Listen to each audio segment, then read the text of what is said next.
Hey everybody, this is Joe. We're talking about Marvel Multiverse, and we're going to talk about the latest rules errata that has been dropped by Marvel. Here we go. So a rules errata or a rules errata recommendation requesting feedback has come in from Marvel, and we have another week or so as of the time of this recording to be able to give some feedback. And this is referred to as Tony's Workshop, and there's a couple interesting little bits in here. I want to discuss them and discuss my thoughts on them and see if you've been using any of these new rules or rules errata.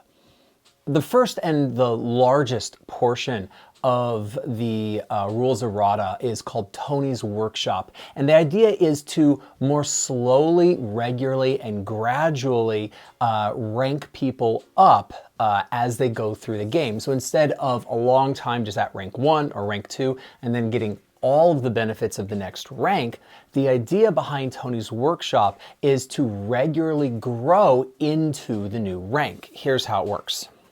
When you get a new rank, as you know, you get 5 ability points, and then you get either 5 powers or 4 powers if you go into a new power set, and you get 1 trait. And historically, as long as this game has been going, you get all of that at the moment that the actual ranking up happens. So you get all of it simultaneously. In addition to this, we get a damage multiplier from your rank, as you know, and you get an additional point of karma. Now, those two things I mentioned separately because they are separated from the ability score points, the powers, and the trait. The idea behind the schooling advancement, which is being prepared for the next big book that's going to come out, which is on the X-Men, is that each one of these is an additional small item. And as you are, say, rank 2 and going up to rank 3, regularly throughout your time in rank 2, you get the next power or ability score point that is going to be at rank 3. So in other words, you've hit rank 2, you have all the powers and benefits of rank 2, and after your first fight, you might get 1 new power or 1 more ability point, and you get to use that right away. Once you have all of your powers, ability points, and your trait, then you actually hit rank 3. But at the moment you hit rank 3, the only additional benefits you get are the point of karma and the damage multiplier. The benefit of this system is that you are regularly adding to a character over time, and I think it's actually pretty cool. It gives this idea that every time we play the game, every time we sit down, every time something happens, the character is going to grow a little bit.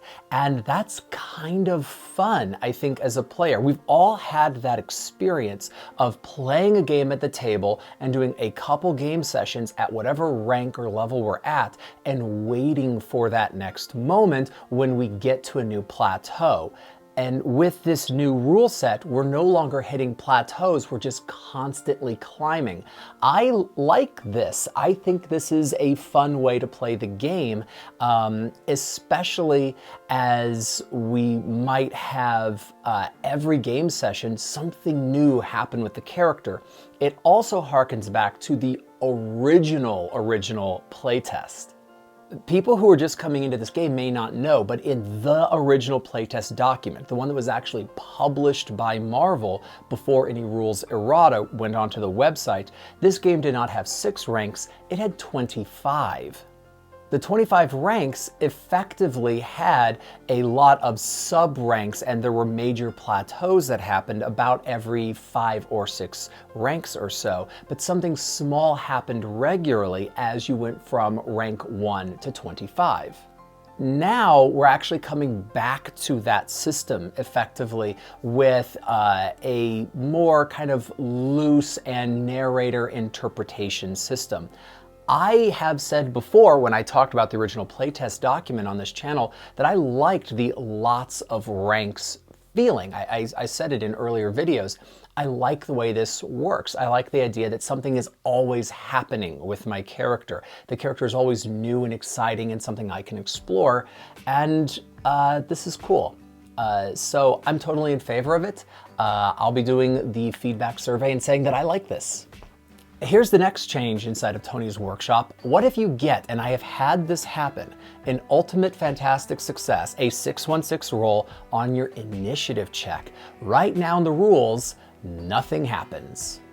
So if you get a fantastic success on an initiative check, which happens pretty regularly, and I build for it in my character builds, but if you do, you get a bonus round, and the bonus round is only for people who have a fantastic success, a 1 on the Marvel die, on their initiative check, which is very cool and awesome, and I love that.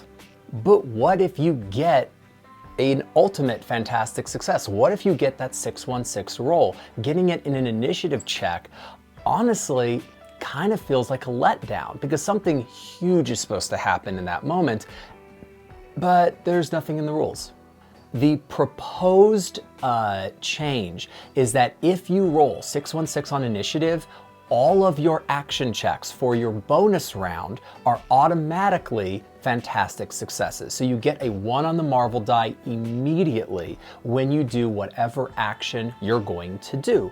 Maybe that needs to be grabbing the MacGuffin, maybe it's an attack, whatever it is, you get a 1 on the Marvel die. Automatically, you don't even have to worry about it. You're just rolling for the other numbers effectively. This is a good trade-off. It gives us something when this happens, because as a narrator, when someone rolls a fantastic success or a 616, I need to make sure something really cool happens. And this gives me some kind of structure, and I really like that. So I'm totally in favor of this rule. I will be using it in my games. The next proposed rule change has to do with webcasting. Right now, all webs have a melee action check of 20, target number 20, in order to break out of them. And as I have explored on this channel, that's a pretty high number for a lot of characters. And a lot of characters just, even at higher ranks, might have huge difficulty dealing with this. So if I'm using a webcasting villain, I might have a lot of players at my table who just cannot get out of webbing if they just have dumped their melee score, as I have done with many of my characters. And this is especially true if they don't have any teleportation abilities. And if my players take webcasting, a lot of my villains might be completely shut down by this. I explored this in my Spider Tank character build that I did recently. But a melee check of just a flat 20 doesn't scale with rank, and it also is a pretty high number. And the proposed change is just to make it a flat 18. I don't believe this solves the problem. I don't know why Marvel does this, but they don't like target numbers that actually grow with the character. They like to have flat numbers for target numbers with powers, and I just don't think this is the way that TTRPGs work best. I think they work best when things grow with the characters. In other words, the target number of your webcasting should be related to how powerful you are. So here's my recommendation and the way that I like to run the webcasting target number. I believe that the appropriate target number is to take the webcasting character, and the target number to break out of webbing is the agility of that character, your ability score, plus 10, because a 10 is the average die roll of 3d6 rounded down. Let us say we have a rank 2 spider-based character who has the most amount of agility that is possible, which is always 3 plus your rank, therefore 5. So the target number of breaking out of webbing for that character would be a 15. As this character grows in the ranks, when they get to the rank of 6, they would have the potential to have a target number of breaking out of webbing being a 19. The top score that you can get is a 9 plus 10, 19. And that is right in between the 18 and the 20 that are the proposed numbers. This allows the effectiveness of your webbing to grow, and also it allows whoever you use it against to have a much more reasonable chance of being able to break out. I think it's more balanced, I think it's more interesting, and in the end, I think it just fits the spirit of TTRPGs better, which is to allow characters to get more powerful as they go along. So no, Marvel, I'm not a big fan of this proposed rule. I think something that scales is better. The next thing inside of Tony's workshop is a disarm mechanic, allowing you to target something held by an enemy with an attack that has trouble. And then upon a fantastic success, you're able to not only disarm, but break the item, which does not work with a iconic weapon. This is not a bad rule. I think it's a perfectly fine way of adjudicating the ability to actually target an item and be able to take it from somebody or be able to knock it out of their hands or potentially break it. I think that this works. It's as good of an adjudication of this particular thing as possible. So yeah, it's a functional mechanic. I don't love it, I don't hate it, but I think it works. The very last thing inside of this document has to do with henchmen. So let's talk about this. It's a proposed system for quickly and easily creating henchmen, saying that henchmen should never be higher than rank 3, which I completely agree with. Henchmen are supposed to be henchmen. Their ability scores are always going to be equal to their rank. So if you have rank 2 henchmen, all of their ability scores are a 2, except for logic, which is a 0, because I don't think that you're very smart if you take the job of being a henchman to a supervillain. The only traits that they get are specifically related to being henchmen. The examples given are a signature attack or the fearless trait, which I think makes a decent amount of sense. And they only get 1 power per rank, and that's a really good idea. When I'm running henchmen, I want to make sure they all do the exact same attack so that they're easy for me to run. And having these guys be really simple, really streamlined makes a lot of sense. So I like that part of the rule. But then we come to focus and health. The document goes on to say that characters get 30 points of health and 30 points of focus based on their ability scores in resilience and vigilance respectively. But of course you can slide this up and down as you feel is necessary. This is a little bit of a convoluted system. I think you could just pick a number and say it's reasonable. The other thing that you could do, honestly, is go back to the D&D 4th edition minion rule.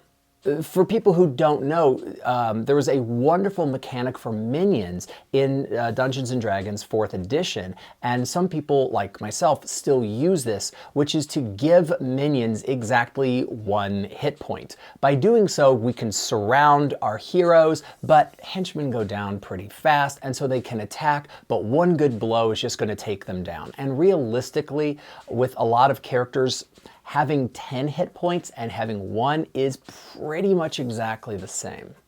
I'm a big fan of giving henchmen and minions in many circumstances 1 hit point just to make my life easier. I don't have to track hit points in that case. Now I might give them some amount of focus, 20 or 30 points per every ability score point in vigilance just to power their powers, but more than likely I'm giving henchmen powers that don't rely on the expenditure of focus because I don't want to track focus. So here's an alternative that I would say.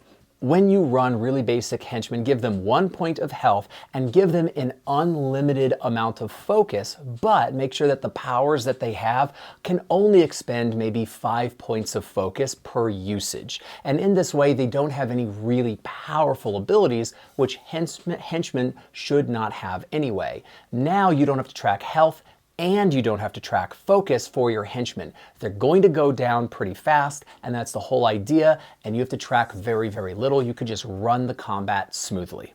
So those are my reactions to Tony's workshop. If you've been using any of these rules or you would do things a little bit differently, I'm sure people would love to know. YouTube's literally made out of buttons. I hope you press some of them, and I'll see you next time. All right, peace.